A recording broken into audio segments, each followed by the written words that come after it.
Hey everybody, and good afternoon. My name is John Stovall with MarineMax Lake Lanier. You join me today on one of our freshest trades on our inventory. This is a 2004 Sea Ray 240 Sundeck.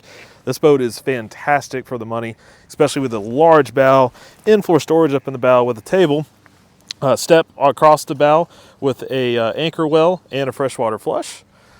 Moving on back, nice windshield with a huge head underneath. Cover's in there right now. This does have a full cover.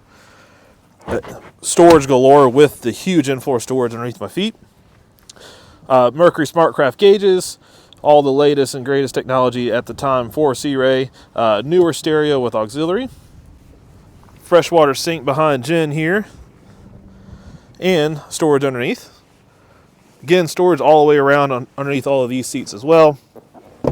Table spot, huge bimini top, and then most importantly, gigantic swim platform for a 24-foot boat. Thanks for coming and check us out. If you want more information on this boat, www.marinemax.com.